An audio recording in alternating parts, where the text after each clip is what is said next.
So I think I understand what's going on. I think what's happening is because I'm trying to articulate this, and I really have a hard time with it because it's bigger than how I can explain, because I'm a detail-oriented person, and I just get stuck on stuff, and I have to be shooed away from it, And a few things can be true at once. Things could be good. Good things could be happening right now for temporary reasons and for good reasons, and it would give us more time. That's whatever. But it's about pulling out and looking at the details. It's about I'm noticing the saints are gathered, and and through YouTube you can see this happening in real time. So I feel like we're all in one place. This is how I can explain it, and we're watching these current events take place in real time, and some Christians are among themselves talking and going, how are we going to tell the arrival of the Antichrist? Because we all know that the arrival of Jesus is going to be very clear and very obvious. And so his arrival is going to be like announced a few trumpets in, so we all know, we're all going to know that's happening. So we're going to be able to read the signs, and people underneath those falling, whatever's happening in the universe, we're going to be able to look up and go, oh, he's near, he's coming. Whatever's happening down here feels like chaos, but he's coming. But when it comes to the Antichrist, it becomes a little bit more complicated and a little bit more complex. And I believe that this is part of the crushing process. And when I mean crushing, I mean how we get oil. God gives us an oil that we, there was like a belt they used to have that used to hold oil vials, and then they used to hold this certain vial in their hand. And so we have a certain oil that's being given that you can't sell, you can't give away, because you have to earn it for yourself. And I'm noticing, as there's some conversations on the side about, okay, what are the end times going to look like? What's the next move? I think this is why we were so thirsty for prophets, is because we're like, well, yeah, we're part of a fivefold ministry, and we make one whole hand. We got to be able to use our gifts in order to step forward together, one big giant step at a time together. So, but I think that was part of our plan. I don't know if that was part of God's plan, because as this conversation about the end times is happening, we're all watching the news together. It's like we're all in one building, or all outside together, and we're watching each individual day play out, and all of us are going, at the same time, and going, and looking at each other and going, did you? Yeah. Oh, wow, interesting. And the news, of course, is there, and doing what it does best, fluffing its own feathers and becoming its own center of attention. And, look at me, I'm the newscaster, and aren't I beautiful? And look at my, body is, they're not covered, and they're doing all the things they're doing. And I'm the news. And meanwhile, there's all this stuff happening behind the news that's supposed to be reporting. It's like being in Wonderland. And some more fumbling's occurring.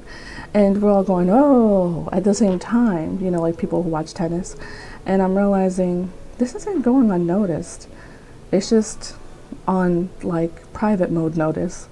And it's almost like, wow, we're becoming independent from all sources of information. It's like at some point, I think we're being cleaving either to the prophets or to the internet, forgetting that we have our own Wi-Fi connection to Jesus via the Holy Spirit.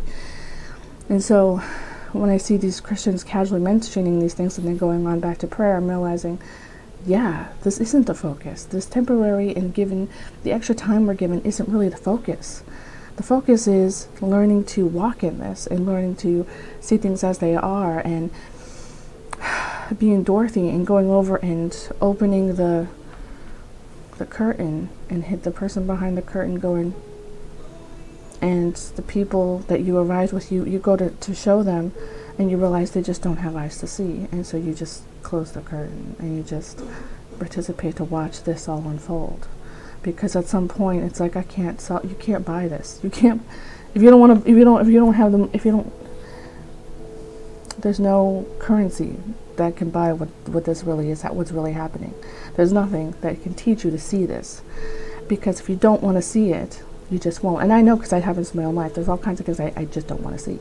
I know, because it happens to me.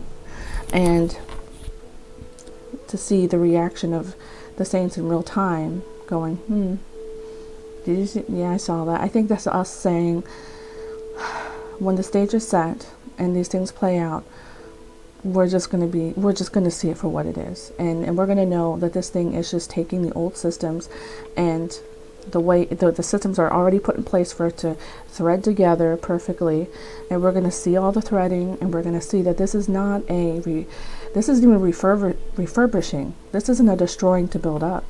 This is just the way it was set up to be the winner, because it's the world thing. The world's trying to win, and the time is short. So we're just going to have to, just as the end times in the Bible and Revelations reveals, we're just going to have to take our place and watch it all play out. And as long as we're able to see the time is short, I think it's going to help us make really good decisions, the best decisions. It's going to help us find the fortitude among ourselves and with each other, and the fellowship that we need. And I think at that point we're going to start a refining process. If it already hasn't happened, I think it has. That's going to bring us into being the bride of Jesus Christ that we need to be. And at the end of the day, I believe this is just practice. This being able to see it and going, isn't this obvious to them? I mean, look at the guy behind the shh. But there's a guy behind the, did you see? No, shh. Okay. And I'm watching all the other Christians go, hey, there's a, and then people are going, shh. And we're all looking at each other going, okay. Okay. All right. What can you do with that? You can't do anything with it. It's not about the information. This is about people being set up for a great deception. And as long as you see that's what's happening, you're probably not going to be part of that. You're not going to be deceived. And do you feel at some point you're deceiving? I don't think so. I don't think we're deceiving by saying, when people are running around and going, hey, do you know the sky is green? It's really green. It's really green. If we go, no, it's blue. No, it's green. And you just keep letting them do that. That's not deceiving them. That's just letting them deceive themselves. You know what I'm saying? So, and some would say that about the Christians who maybe, and this is why it's twisted, is because, right is wrong, wrong is right, things are upside down. And I think that's why it's truly a great deception. And you can see just the tip of it, just the top of it, just like the tip of the iceberg. And where they're going to try to say, oh no, this is a sign that you're deceived, that your eyes are lying to you. And that's like, okay, close the curtain. Close the curtain. They don't want to see it. They don't want to see it. And that's okay. And things can play out however, and that's what's crazy is that doesn't necessarily mean that things don't have to play out before them the way it needs to play out. For them, that needs to happen. For them, a Savior needs to come. That's not Jesus Christ. For them, there needs to be some idol. And that's okay. They're allowed to receive that. They have the free will and the God-given right to receive whatever king they wish. That's not Jesus, who is the king. And we just have to lay back and let it happen, And meanwhile, I'm not saying that we don't try to save souls and we don't try to bring people to the truth of Jesus Christ.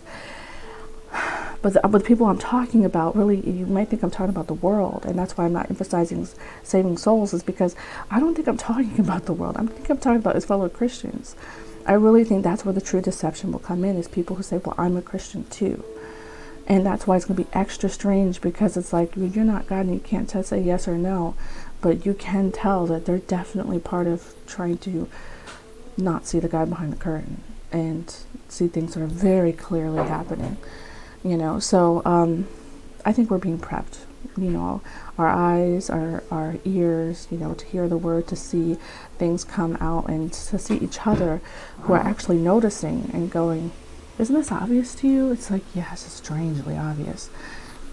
It's just us going to a new step that is not, hey, the prophet said this, or, trying to pacify on something else, or even finding the salvation within the government. I think it's supposed to be temporary. I think it's going to buy us more time. It's going to give more people the opportunity to have the scales removed. So this is Linda of Christ is King forever. May God be with you.